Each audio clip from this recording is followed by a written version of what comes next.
Hey everybody, it's Iowa here with another episode of Underfunded. As you can see, we were all ready to go for non-wing. I was pretty excited about it down there at Caney Speedway.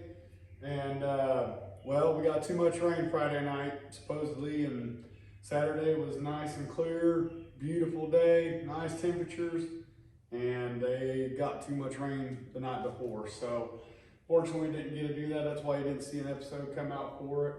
And we're here on a Monday night and getting pretty much ready for the next race, which is also at Caney Valley Speedway. It is a winged race, and let me check. It is with the Oil Capital Sprints out of Oklahoma, and so we'll be having to change the front axle out and everything like that, and then obviously put the wings back on. So that's going to be today's episode. We're going to get to that. Just to show you what I was talking about from the last episode. All right, so not to look like a weatherman here, but this is the schedule that I had printed out, or not printed out, wrote out for the month of May. Obviously, we had April 30th there for Caney Valley with the non-wing series there at Oklahoma. So the 7th will be Caney Valley. Now, what I was asking you guys to pick, and whoever got the most of the comments kind of decide where we go. We can either go back to Caney on the 14th, and run winged with the URSS, or we can go to Creek County on the 14th of May and do non-wing. I'm gonna let that kind of be up to you guys and decide. The following week after that, the 21st, is my favorite because it's technically my home track now. It'd be 81 Speedway out of Park City, Kansas, and both the URSS and the Oil Cattle Sprints are coming together and they're running there. And then future thought for you guys, the 27th and 28th, we could run at I-70 for a two-night show, or we can go to the Salina High Banks there in Oklahoma. So just, that's a little far out there, so get the comments rolling in so we can keep track and see who can go, and I guess I can put a tick mark up on which ones we get, the way you guys can see as we go, kind of where we're gonna be. But right now it's looking like Caney Valley for next weekend, and then it's a toss up, and it's up to you guys whether we go to Creek County or Caney Valley again on the 14th. So I hope to have fun with this and bring you guys in and get you more involved with the channel and stuff like that. I'm kind of excited to see what you guys say. Stay tuned. Alrighty, so we're gonna start with, it's a winged race. So we're gonna start with the wings obviously, and then we'll finish up with the front axle. But anyway, hope you enjoy. Not too complicated of a process, just bolting stuff up. Obviously I'll have to take the straps off that I put on last episode, but that ain't no big deal, and put them back onto the smaller axle. So with the non-wing, what we do is we run a 53-inch axle, get that right front out there as far as we can. And then with the wing, we run a 50-inch axle, and it's kind of opposite. You want to get that left front out there. But stay tuned, hope you enjoy, and we're going to try to knock this out pretty quickly. Not to short you guys on footage or nothing like that, or be lazy. It's just, it's Monday night and work comes early. So some of you can understand that and some won't, but it is what it is. So let's get after it.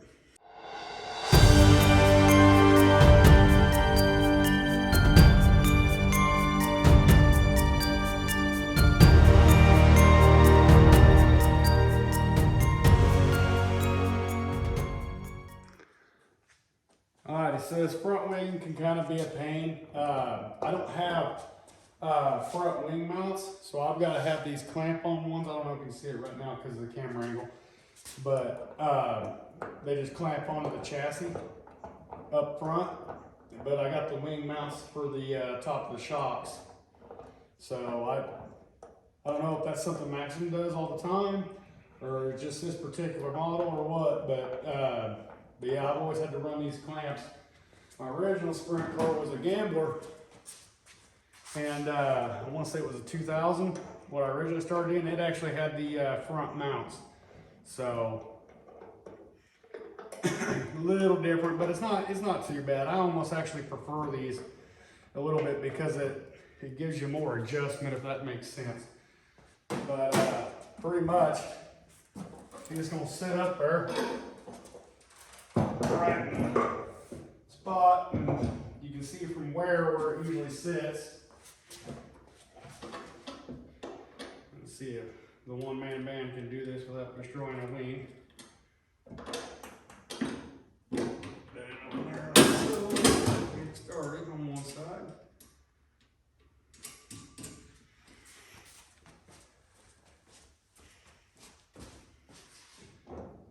The other side here.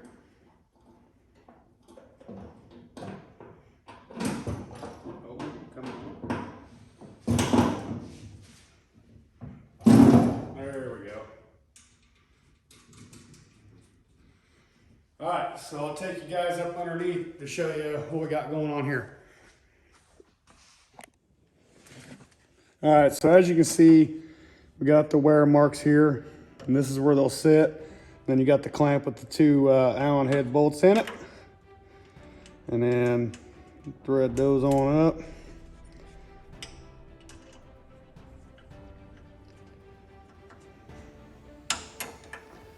Get one started at least. Well, maybe.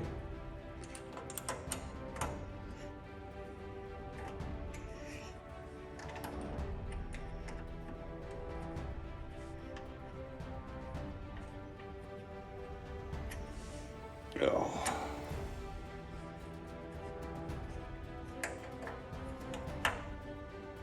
There we go. Pretty simple process.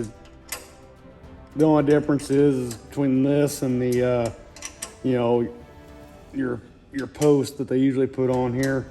You just slide the post down in and you're good to go. But I like these because they have, I don't know if I said this before, but they got a little bit more play room with, you know, you can actually change your angle a little bit with how these, where they go, because I could cut some more of this fiberglass out and I can slide them up, which will put this at a steeper angle if I need to, but I usually try to run parallel with the down tubes. So that's one side. I'll tighten that up, and then we'll go to the other side. You guys don't need to see that, it's the same process. So next it'll be the front axle.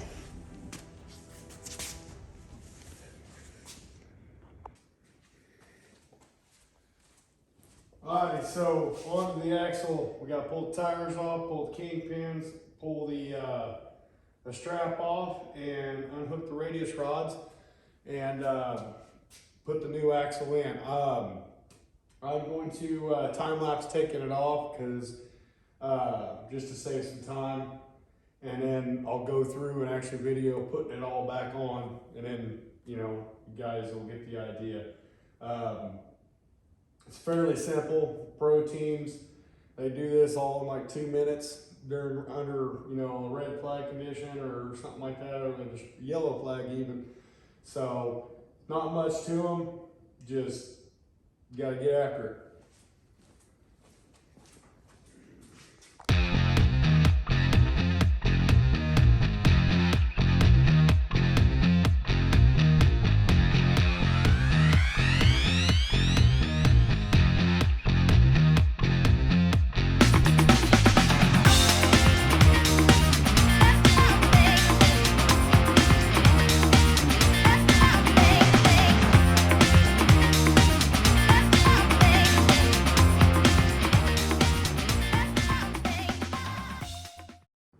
Alrighty, so as you can see, we got a mess here with everything I had to take off. Now I said the pro guys will do this in 2 minutes, but what the pro guys aren't doing is they got a whole bunch of those on axles ready to go. And one side will even have a tire on it and everything's plug and play. So I've got to do a little extra.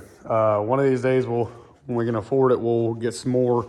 That way all I got to do is swap the axle with, you know, it's already got the wheels on it and everything like that, or the hub, sorry.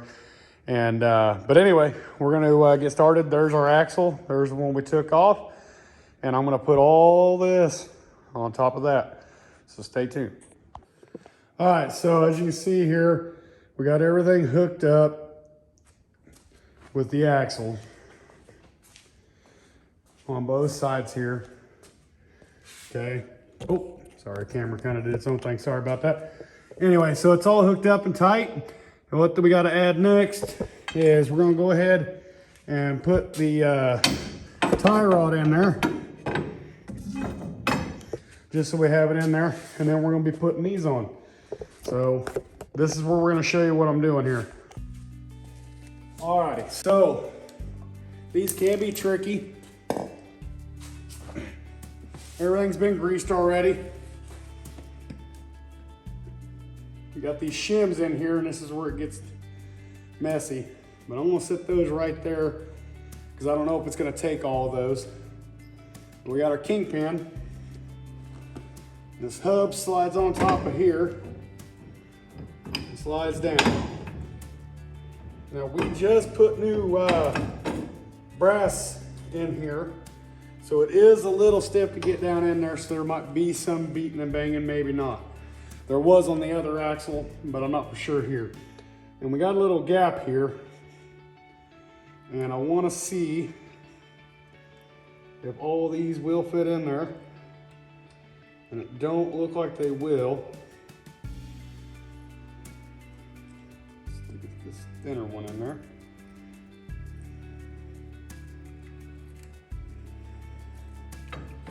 And that'll fit. So what I did is I stuck a smaller shim in there. And you want to make sure these are lined up best possible. Helps me rotate it sometimes.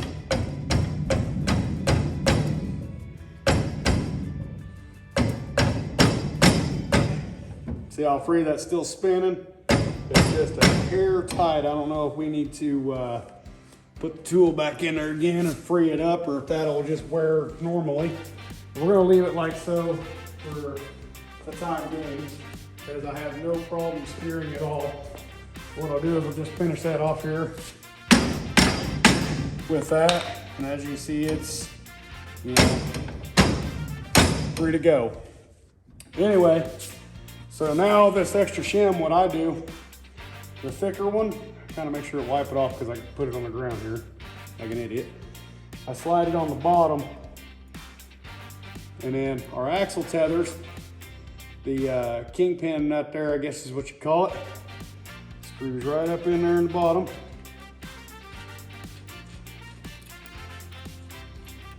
Just like that.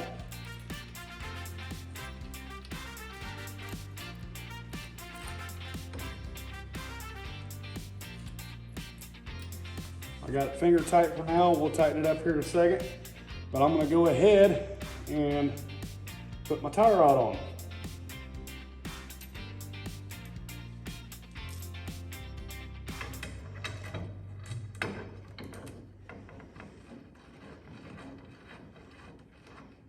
Oh, wrong side.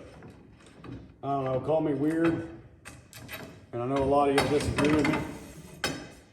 But I always put I got a steel one and an aluminum one. I always put the steel one on the outside because I feel like it's under the most load. I just had it swapped around.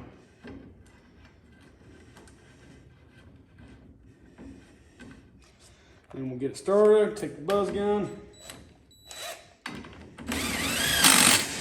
run it up, put the lock nut up on the other side, tighten her down. Now we're halfway, I got the steering. We'll go to the other side now.